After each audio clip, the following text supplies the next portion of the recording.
And when transformations happen at that scale, execution and governance often become just as important as the strategy itself. But what are some of the biggest leadership or governance blind spots you tend to see during major transformation programs?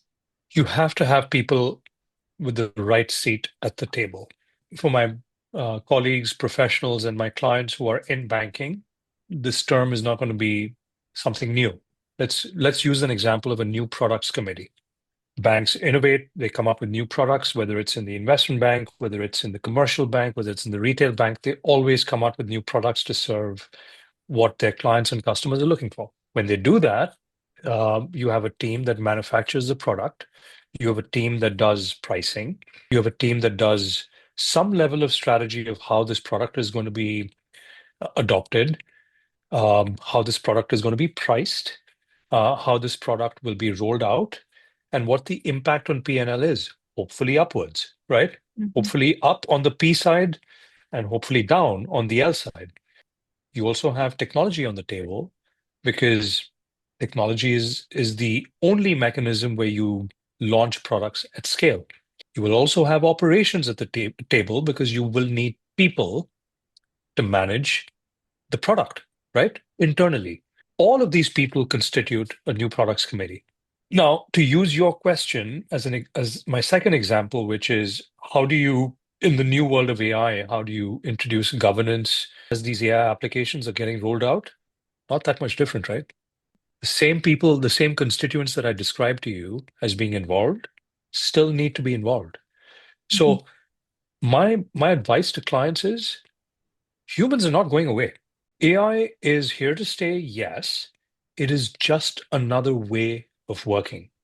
There are certain things, whether in banking or other industries, that AI cannot replace. Those will remain in control of humans. But even with AI being rolled out in areas where AI can definitely drive value, humans still need to be involved. And AI applications still cannot explain to anyone in a regulated industry, whether it's shareholders, the boards, regulators, what is the strategy? How are we pricing this? How are we going to roll this out? What's the impact on P&L? The same examples I gave you. Who makes those decisions? Humans. AI is just a ways to roll the product out or to roll a capability out. So, just to paraphrase and close my response to this question, it's not that much different from what it used to be. Governance still needs to include the same constituents as you have done in the past.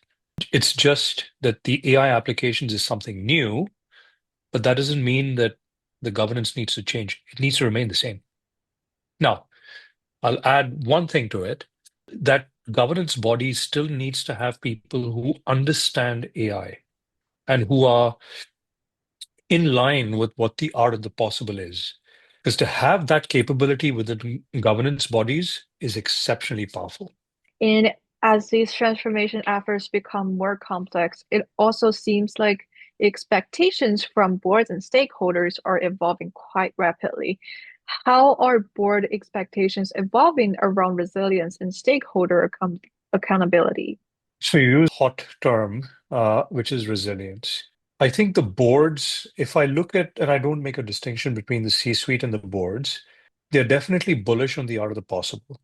They're also worried of what the impact is going to be on workforce, on perception, because I'll give you an example. You might roll out an AI application where that application gives advice, investing advice to consumers and clients. Mhm. Some of those clients may not want a robot giving investing advice.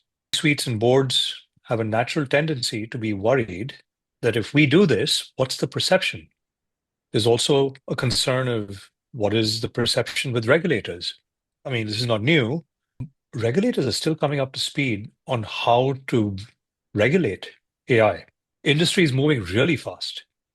Mhm. Regulators haven't caught up.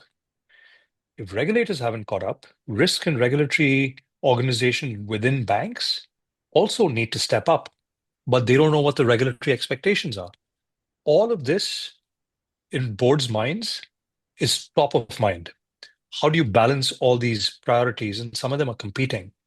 And then lastly, there's a social element to it as well. I mean, you keep hearing in the news everything that I've just told you, but Mhm. you also hear doomsday scenarios where, oh, AI and robots are going to replace humans by the thousands. That's a social issue, right? If you have tens of thousands, God forbid, hundreds of thousands of people who now don't have a ways to be productive, what are they going to do? What is the perception in the public?